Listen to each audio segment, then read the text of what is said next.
nosotros Manuel de Jesús Pichardo Arias, Manolo Pichardo.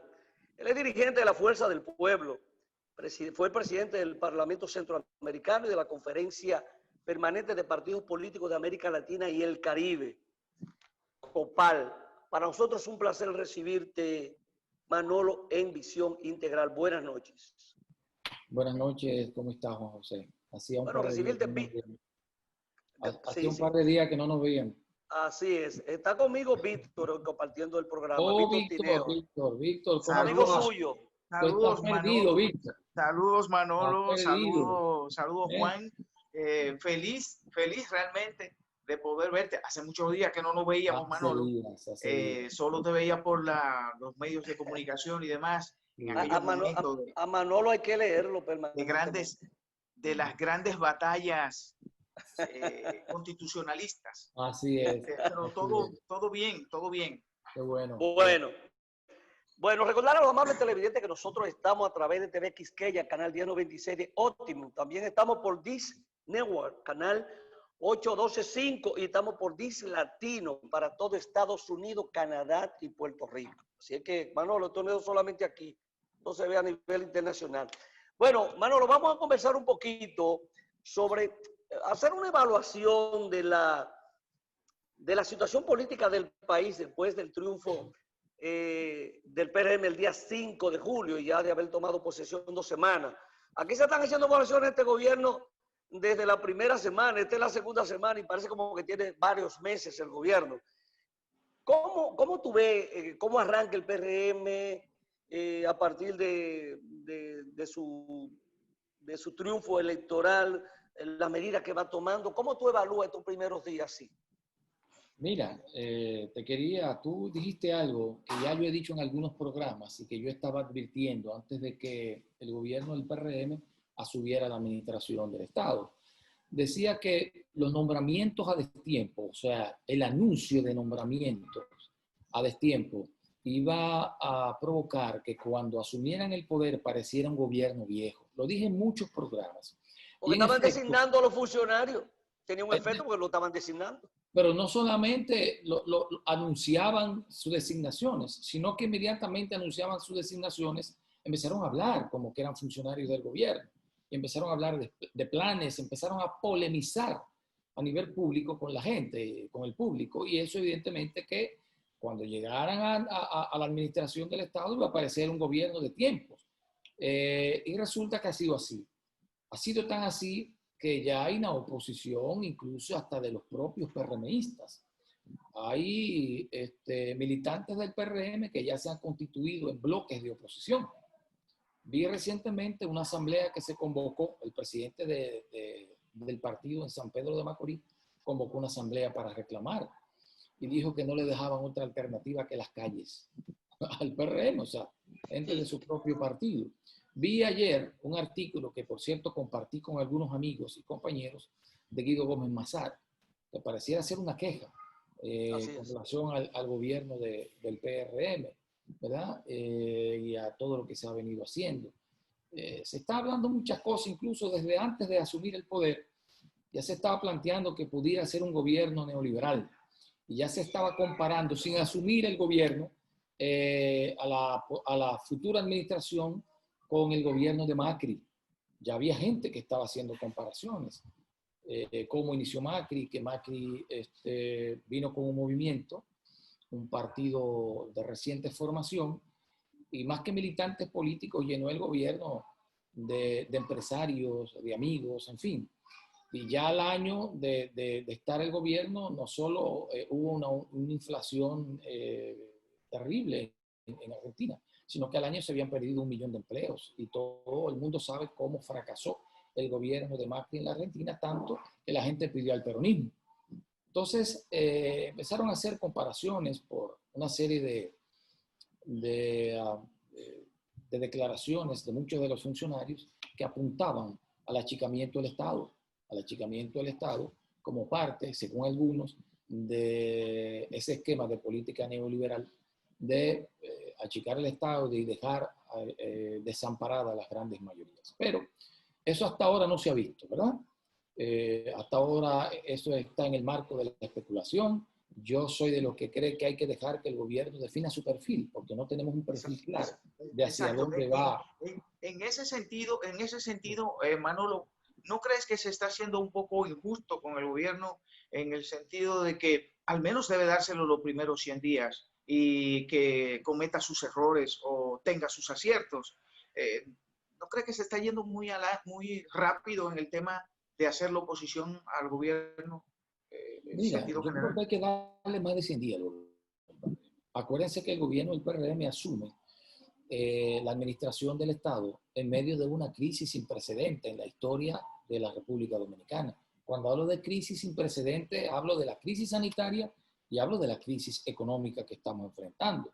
Nosotros vamos a tener una contracción terrible en la economía de la República Dominicana, como lo tendrá el mundo. El mundo tendrá una contracción de 4.5 y en América Latina será de 9.1, o sea, de crecimiento económico realmente impactante, con pérdidas de empleo a nivel global. En principio, el Fondo Monetario Internacional y el Banco Mundial estaban hablando de un paro de alrededor de 130 millones de personas. Hubo que cambiar el pronóstico porque la situación de crisis sanitaria se agudizó y por tanto se agudizó también en el ámbito de la economía. Y ahora se está hablando de 300 millones de parados en el mundo. Y eso realmente es una cifra alarmante, ¿verdad? Pero no solamente, bueno, y eso que se va a dar de los 300 millones ya se está viendo reflejado. La quiebra de líneas aéreas, la quiebra de grandes cadenas comerciales a nivel global, en fin, cierre de empresas emblemáticas, ¿verdad? Hasta empresas hasta con 100 años de existencia que están en situación de crisis y han declarado quiebra. Y eso evidentemente tiene un reflejo en la República Dominicana y por eso creo que al gobierno de Luis Abinader hay que darle más espacio. Y yo creo que la actitud y el espíritu que debe haber entre los partidos políticos, la sociedad civil, o sea, toda la sociedad, debe ser de colaboración. Porque estamos ante una situación de emergencia que requiere de la unidad nacional, porque de lo contrario, como van las cosas, nosotros tendremos una cuestión catastrófica en la República Dominicana. Yo he dicho que vamos a tener una situación cuasi apocalíptica, porque ya nosotros tenemos más de 1 millón de gente desempleada. Eso pudiera dispararse, Pero cuando tú haces la comparación, con el gobierno de Macri, dice, bueno, hay gente que lo está comparando. ¿Tú crees que hay esas comparaciones son exageradas? Las actuaciones y lo que está pasando nos lleva a hacer esas comparaciones. Hay la oposición, como tú dices, el mismo PRM, y entonces la gente inclusive está mirando quiénes componen ese gobierno. O sea, fíjate que hay críticas de los dirigentes tradicionales del PRD y luego del PRM. Entonces tú ves que quienes están designando le han puesto inclusive el gobierno de los popis. O sea, esas son de las cosas que tú estás mirando como crítica. ¿Hay razones para llevarnos a que pueda transitar ese mismo camino que tú planteabas? Yo creo que el gobierno ha empezado dando traspiés, la verdad. Generalmente cuando un gobierno empieza, aquí en cualquier parte del mundo, generalmente es una especie de luna de miel. Todo el mundo está en expectativa, todo el mundo saluda las medidas del gobierno, los posibles errores se les pasan, pero lo que yo estoy viendo es que no se le está dejando pasar nada al gobierno de Luis Abinader. Ha cometido errores que yo creo que son serios, de verdad, como por ejemplo cambiar una ley para permitir que un funcionario pueda hacerlo. Eso es grave. O sea, eso esta semana que ha ocurrido con el caso de Wellington Arnaud. Claro, eso es grave. Y a mí me parece que Wellington Arnaud, que es de una familia decente y de una familia honorable en la República Dominicana, no creo que acepte una cosa como esa. O sea, tú no puedes adaptar las leyes a los hombres, ¿verdad? Son los hombres que tienen que acogerse a las leyes, porque las leyes son parte del contrato social y todos los ciudadanos y ciudadanas tienen que cumplirlas. Entonces se da eso, se dan otras cosas, como algunos decretos de cancelación de personalidades, como Dagoberto, por ejemplo, y otros que han tenido luego que echar para atrás debido a la presión de la sociedad. Entonces, yo veo como que hay mucha presión en el gobierno. Pero hay cosas positivas, Manolo. Pero hay cosas positivas que se han señalado. El hecho de que la fotografía del presidente no esté en todas las instituciones del Estado como antes, dice, bueno, es una medida positiva, ha valorado la gente. La gente valora positivamente, Pero que si bien es cierto. ¿y qué de positivo tiene eso? Pues Bueno, mira, tiene, bueno, de una tradición, la gente dice, bueno, el culto a la personalidad, también otra medida que la gente dice, bueno, el hecho de que el gobierno, si bien es cierto que la ley 4108 dice cuál debe ser el comportamiento de los funcionarios públicos, que lo ratifiquen en una circular y que el presidente sea que lo diga, dice, bueno, la gente dice, eso es positivo. El hecho de la declaración jurada que está establecida por ley y le da un plazo si no lo presenta en el tiempo, la gente ve eso como positivo. pero mira esto, José. O sea, lo cosmético no es importante en un gobierno. Y a mí me parece que lo de la fotografía es una cuestión cosmética. Cuestión de imagen, todos los gobiernos lo han hecho. Yo recuerdo que Danilo Medina lo dijo, que se iban a quitar su fotografía. No sé si te lo recuerdan, él lo dijo. Sin embargo, estaban en todas las oficinas. Pero déjame decirte, yo no creo que eso tenga que ver con culto a la personalidad. En Estados Unidos tú entras a las oficinas públicas y está la fotografía del presidente. Solo es para recordarle a la gente que es el jefe de la administración pública. Y no creo que tenga que ver con culto a la personalidad. Culto a la personalidad es otra cosa. Es hacer monumentos, es hacer cosas como aquel caballo alado, ¿verdad? No sé si lo recuerdan. Sí, claro. Piensa, Manolo. Eso sí Manolo, es culto a la personalidad. Pero yo creo que hay que darle oportunidad porque todavía no hay un perfil del gobierno claro, ¿no? El gobierno se está instalando apenas. Se están dando declaraciones, se están cometiendo errores que yo justifico, y te voy a decir por qué justifico. Porque no conocen el Estado. Y he oído declaraciones, creo que Paliza dijo el otro día, nosotros no sabíamos que el Estado era tan grande. Están aprendiendo y hay que darle la oportunidad que aprendan a manejar la administración pública. Hay una curva natural. Muy complejo, muy complejo. Hay una curva natural de aprendizaje. Manolo, tenemos que aprovecharte que estás aquí para preguntarte cómo agarra el coronavirus a los partidos políticos en América Latina. ¿Vamos definitivamente hacia la construcción de partidos políticos sin ningún tipo de vinculación ideológica y con características de arrogancia y de prepotencia, sobre todo aquí en la República Dominicana, al ver que el gobierno llega y el partido PRM llega y ya quiere cambiar una ley para que se adapte la ley a una persona cuando se dijo que iba a ser un cambio democrático? En sentido global, para América Latina, tú que conoces desde la COPAL, los partidos políticos se han preparado para esto, para generar un cambio, para cambiar esa actitud personal y haya una actitud hacia la democracia. Mira, nadie estaba preparado para esta pandemia. Cuando esto empezó en Wuhan, nadie imaginó que iba a tener un impacto en la vida cotidiana de las personas, en la cotidianidad, en el ámbito de lo privado y lo público. Nadie lo pensó. Esta pandemia ha trastornado todo, la vida familiar, la actividad cultural, obviamente que la actividad económica, todo se ha trastornado. Esto es algo novedoso que ha hecho que nosotros nos volvamos creativos. En América Latina ahora, y aquí, en todas partes, en Europa, en todas partes, en el mundo entero las reuniones son virtuales.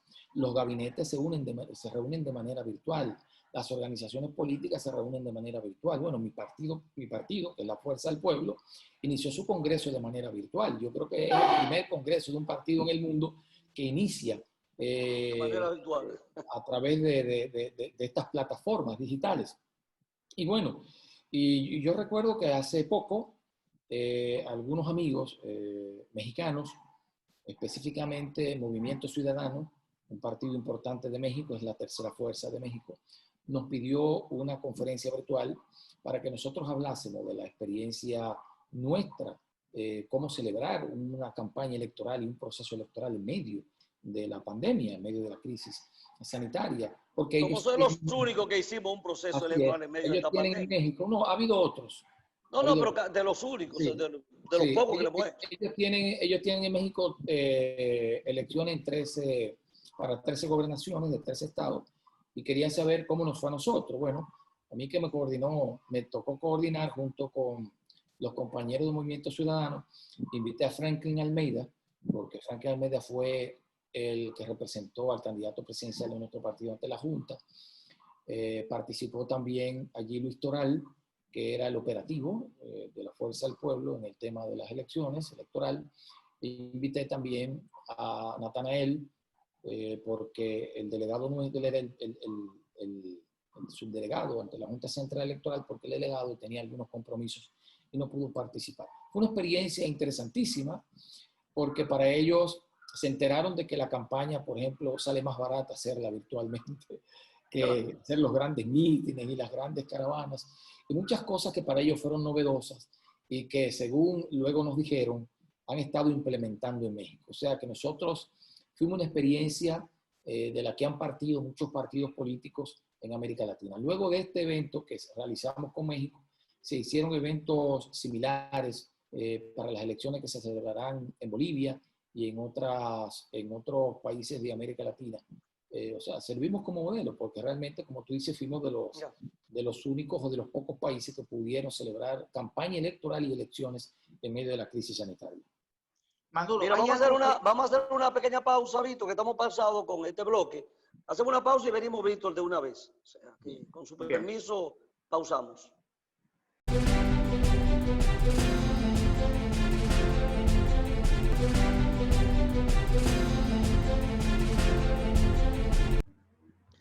Continuamos conversando con Manolo Pichardo, él es dirigente de la Fuerza del Pueblo, una persona con una gran experiencia política en el Parlacén y en la COPAL, organización o instituciones en la cual en algún momento le tocó presidir.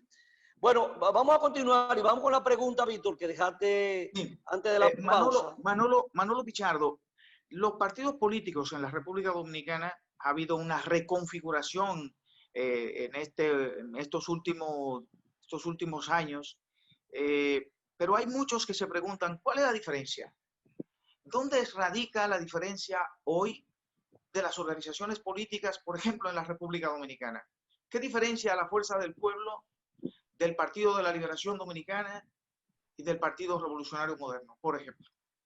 Mira, aquí hay partidos que una vez Bosch los definió como conglomerados humanos. Y yo los he definido como turbamulta. Son gente que están ahí y manejan esas organizaciones como franquicias y creen que el poder es un fin en sí mismo, ¿verdad? Digamos, ya estamos aquí, o sea, ¿y ahora qué hacer? Bueno, a improvisar, acumular fortuna, en fin, lo que se les ocurra. El poder se hace lo que conviene. El poder se hace lo que conviene. A procurar notoriedad, en fin, porque hay una ausencia de ideología. Entonces, los partidos son eso, especie de franquicias que se mueven en cada zafra electoral. Y la Fuerza del Pueblo, bueno, quiero decir, porque mencionaste al Partido de la Liberación Dominicana, el Partido de la Liberación Dominicana no era así. El Partido de la Liberación Dominicana fue un partido definido ideológicamente de su fundación. ¿Pero terminó así? El partido no, claro que no. Es un partido bien organizado, un partido que unificaba criterios, que tenía sus planes de trabajo. Métodos de trabajo, que tenía una base teórica de los métodos de trabajo como guía para todos. En fin. Luego eso se fue abandonando porque en la medida que el partido se fue convirtiendo en una especie de corporación de instrumento, ¿verdad? Para que algunos empezaran a acumular dinero, se abandonó todo. Se abandonaron los métodos de trabajo y al abandonarse los métodos de trabajo y la propia ideología se perdió la mística. Y al perderse la mística, entonces nos convertimos en un partido electorero. Y un partido electorero, ¿qué es lo que busca? Bueno, si tú no tienes ideología, tú lo que persigues es el poder como un fin en sí mismo. Y en eso se convirtió el Partido de la Liberación Dominicana. Pero quiero decir, para ser justos, que el Partido de la Liberación Dominicana fue una organización que transformó a este país. Lo transformó para bien. Logró modernizar la República Dominicana, logró desde su llegada al poder en 1996 afianzar la democracia en la República Dominicana, logró un crecimiento económico espectacular. Nosotros, se recuerdan que encontramos un Producto Interno Bruto en 18 mil millones de dólares. lo llevamos en el primer gobierno a casi 24.000 millones de dólares. Cuando perdimos el gobierno en 2000, en el año 2000, volvimos a un Producto Interno Bruto de 18.000 millones de dólares y lo dejamos en 90.000 millones de dólares. Una cosa espectacular en apenas 18 años. Pero no se le puede criticar al gobierno del Partido de la Liberación Dominicana hasta su último momento la estabilidad económica hasta el último momento, y el crecimiento económico. Lo único que hubo una situación que nunca se pudo superar, que es que tuvimos crecimiento económico con injusta distribución del ingreso. Y eso no se superó.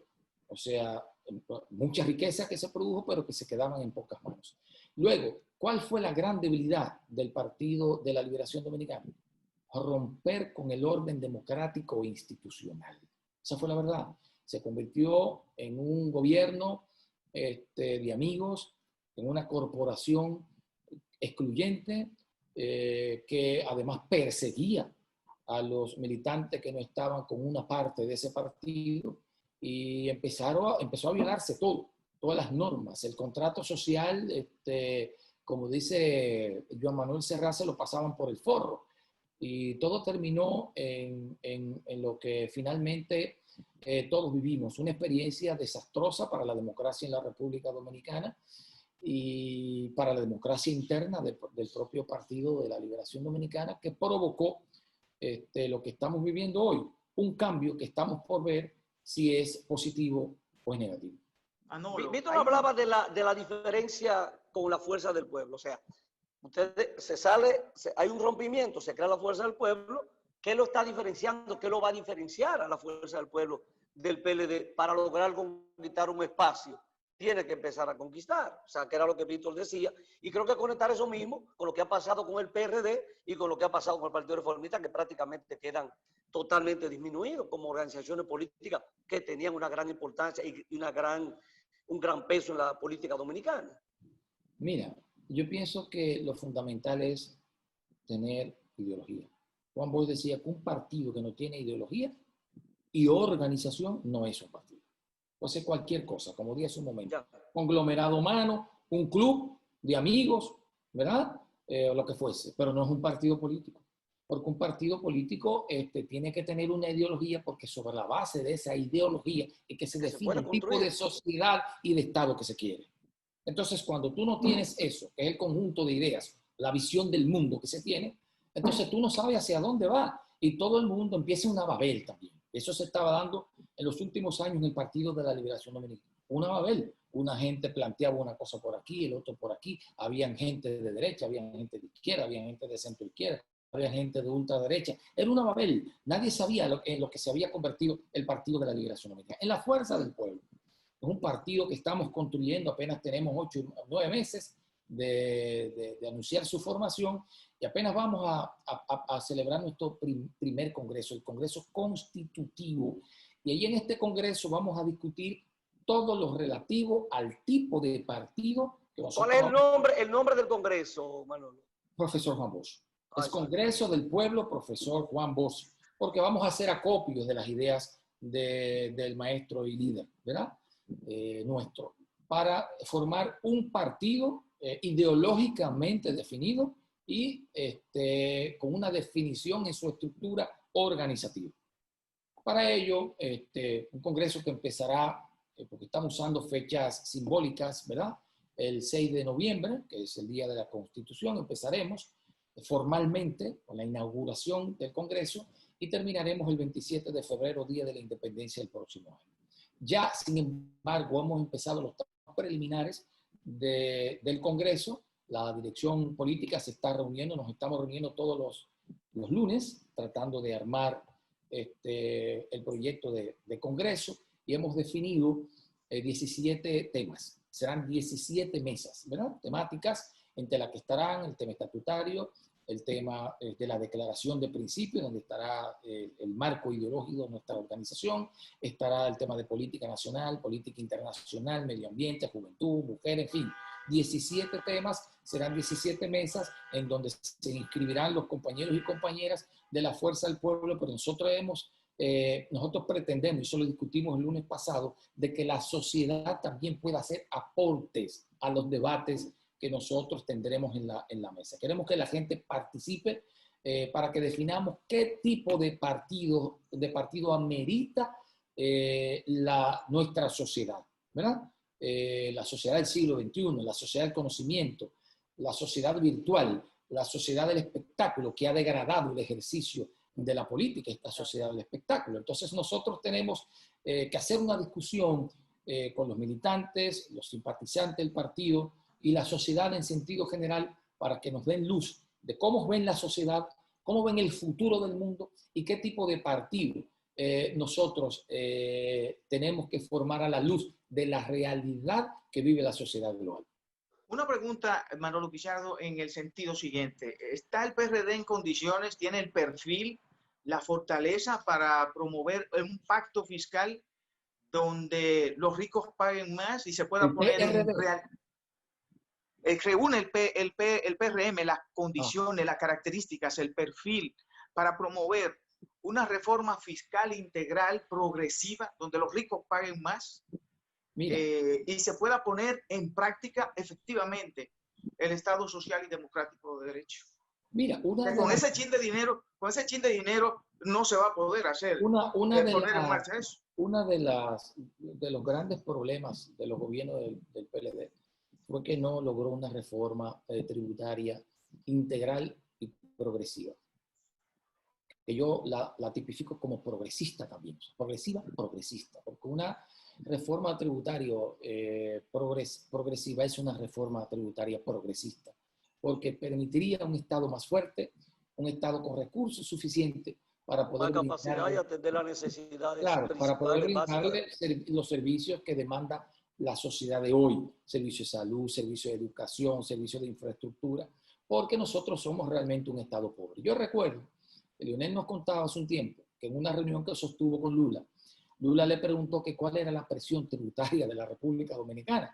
Y le responde, bueno, de un 13%. Y él dice, oye, yo pensaba que nosotros éramos pobres y tenemos una presión tributaria en Brasil del 22%. La verdad es que nosotros somos de los países, bueno, el segundo país con una presión tributaria más baja. El primer país es Guatemala, una presión tributaria de un 11%, pero habría que ver... Y ahora baja aquí al 12%. Claro, y habría que ver lo que es Nicaragua, los niveles lo que Guatemala. es Guatemala, los niveles de desigualdad profunda que hay en Guatemala, la pobreza que tú ves que se expresa en la infraestructura del país, o sea, un 11%. Es muy poco, imagínate, nosotros apenas tenemos 2 puntos porcentuales por encima, y eso nos hace un Estado pobre. Y eso también es lo que impide que nosotros tengamos una sociedad que reparta con mayor nivel de justicia los ingresos. Por eso tú ves que hay el gran capital lo tiene todo, y que son muy pocos, y la gran cantidad de ciudadanos y ciudadanas no tiene nada. Entonces eso es un problema a resolver, y eso fue una de las cosas que dejó pendiente, que dejaron pendiente los gobiernos del Partido de la Liberación Dominicana, que tiene la oportunidad ahora de hacerlo el PRM, y que si no lo hace y no logra un consenso... Pero en condiciones de una crisis porque imagínate, claro. Esto está en el 12 ahora mismo. Claro. O sea, desciende del 14 al 12, llevarlo al 17, que sería lo mínimo, eso no va a ser tan fácil. Pero yo hay que pensarlo para 2 años. Una presión tributaria de un 17 todavía es una presión tributaria muy baja. Los estándares y el promedio de presión tributaria en América Latina es un 22. Sí. Y todavía es una presión tributaria baja, porque los estados con una presión tributaria de un 22 todavía se consideran... si nosotros lográramos una presión tributaria de un 22, yo creo que sería un gran logro para un Estado que tiene que responder a variadas necesidades del pueblo dominicano. Mire, Manolo, ya en la parte final, Victoria, el tiempo se nos ha ido, nos queda apenas un minuto. Yo lamento que ese viaje que usted ha dado tan lejos, pero ya el tiempo se nos ha ido. Yo quería brevemente, Manolo, hemos visto en estos 15 días que el presidente de la República ha estado muy expuesto a los medios de comunicación. Reunión con los directores de medios, luego con comunicadores de cierta influencia de algunos medios de comunicación, y ha dado respuesta a todo, y sobre todo el tema de las auditorías en las diferentes instituciones públicas, asignándole ese error a la Contraloría y no a la Cámara de Cuentas. ¿Cómo tú evalúas esa exponerse de manera permanente, estar fijando posiciones reiteradas sobre muchos temas que quizás deben hacerlo sus funcionarios? Mira, son novatadas.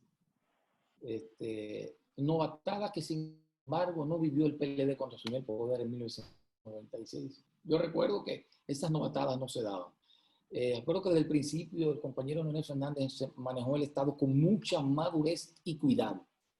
Pero siento, y por eso siempre dije, que esas designaciones anticipadas no auguraban buena cosa para un gobierno nuevo.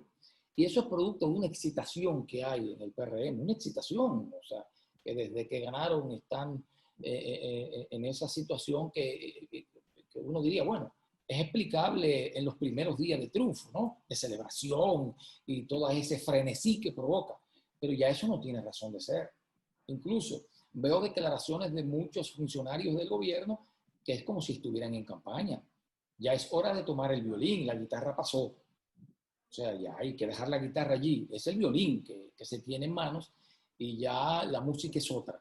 Y por lo tanto, yo creo que esas novatadas hay que irlas dejando a un lado. Yo siento que quizás no hay mucho entrenamiento político en el PRM.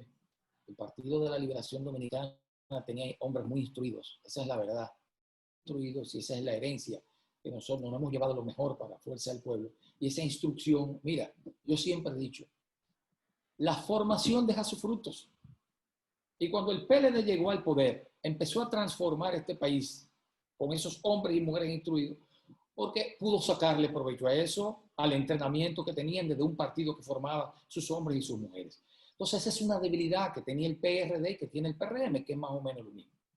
Y eso no lo tuvo el PLD y no lo tiene la fuerza del pueblo, que tiene una herencia de hombres bastante formados y que en este Congreso que tendremos ahora vamos a tomar en cuenta, muy en cuenta, la formación de sus militantes. Bueno, hemos llegado al final, Víctor, no han hecho la pausa 2 veces. Pues 30 segundos, Víctor, a veces un minuto podemos concluir.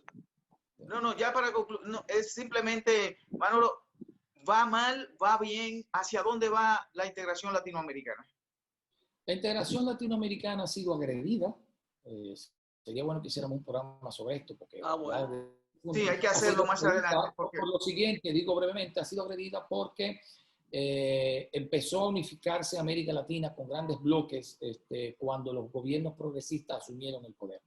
Luego de que la derecha ha empezado a manejar los estados, se han quebrado los procesos de integración en América Latina, sobre todo en los del sur, que eran los más grandes, donde estaban las naciones más poderosas, como Brasil, Argentina, en fin, y ha sufrido un gran revés con la llegada al poder de los gobiernos de derecha. Pero eso es un tema que podemos ver después, porque es un tema interesante, que además preocupa y que pudiera tener impacto en la propia República Dominicana. Bueno, muchísimas gracias. Vamos a hacer el compromiso para tratar este tema de integración en América Latina que ha pasado.